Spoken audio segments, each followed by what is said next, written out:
गाजीपुर के खानपुर थाना अंतर्गत जमीनी विवाद में दोनों पक्षों को पुलिस के द्वारा 107(16) और 151 में कार्रवाई करने के बाद जब पीड़ित ने अपनी जमानत कर वापस गया, तभी दूसरे पक्ष के द्वारा फिर से छेड़खानी का मुकदमा दर्ज कर दिया गया और पीड़ित की कोई भी सुनवाई नहीं की गई। जबकि पीड़ित ने चौकी पर पूर्व में ही आशंका के मद्देनजर कई प्रार्थना पत्र दे चुका था। वहीं आज पीड़ित जिला पंचायत सदस्य कमलेश यादव के साथ पुलिस अधीक्षक से मिलकर अपनी गुहार लगाई, जिस पर पुलिस ने जांच कर कार्रवाई के आश्वासन दिए हैं। इसको लेकर जिला पंचायत सदस्य कमलेश यादव ने क्या बताया, आइए जानते हैं। इनके ऊपर 107(16) में चालान कर देती है। ये हुआ कि चलिए ठीक है, जो हुआ हुआ।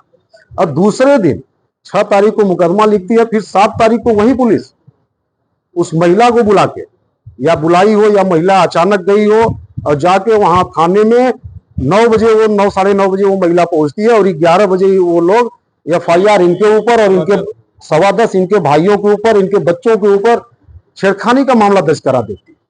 तो खेत का मामला, राजस्व का मामला, जो हम पे उससे बात नहीं करनी है। आज हम लोग खासकर इसीलिए आए हैं कि सर, ये आपके रहते हुए और ऐसे फर्जी मुकदमों में लोगों को फंसाया जा रहा है, जबकि इसका आधार जो था वो सिर्फ खेती संबंधित, डांड मेढ़ संबंधित विवाद था। अगर इस प्रकार से लोगों के ऊपर FIR दर्ज होने लगे तो जिले का एक भी आदमी नहीं बच पाएगा जिसके ऊपर छेड़खानी का मुकदमा नहीं लिखा जाएगा। और हम लोग लगातार एसओ साहब से निवेदन करते रहे कि सर, आखिर कौन सी ऐसी आपकी मजबूरी थी कि आपने जांच भी नहीं की। इतना जल्दी तो हत्या का मुकदमा भी नहीं लिखा जाता, जितना जल्दी आपने तत्परता दिखाते हुए छेड़खानी का मुकदमा लिख दिया। कम से कम दूसरे पक्ष को बुलाकर जांच पड़ताल करनी चाहिए थी। आपने बुलाया भी नहीं, नाबालिग लड़की को दिखा के आपने इनके ऊपर छेड़खानी का मुकदमा भी दायर कर दिया।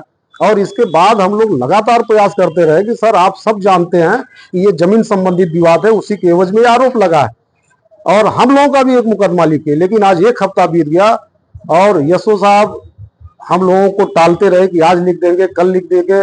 आज जब नहीं हुआ तब हम लोग आदरणीय पुलिस अधीक्षक महोदय के पास आए अपनी फरियाद लेकर।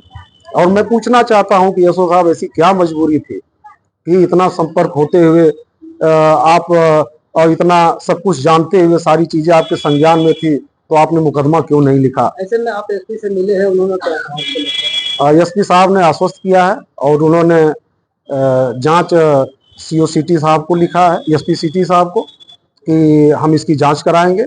और इनके भी यहाँ उन्हीं अधिकारियों द्वारा SP साहब को भी गलत तरीके से इनको समझाया गया था, गुमराह किया गया था। वो भी बता रहे थे। तो हम लोगों ने निवेदन किया, साहब इसकी आप जांच करा लीजिए, जो भी सूचनाएं आपके पास पहुंची है वो गलत है। इसका सीधा आरोप है ये कि पुलिस मैनेज थी, पुलिस जो भी चीजें बताई SP साहब के संज्ञान में वही चीजें हैं। तो आज हम लोग मिलकर वो चीजें बताने का काम किया और SP साहब ने SP सिटी साहब को जांच के लिए लिखा भी है और आश्वासन दिया है कि नहीं, इस पे हम जांच कराएंगे।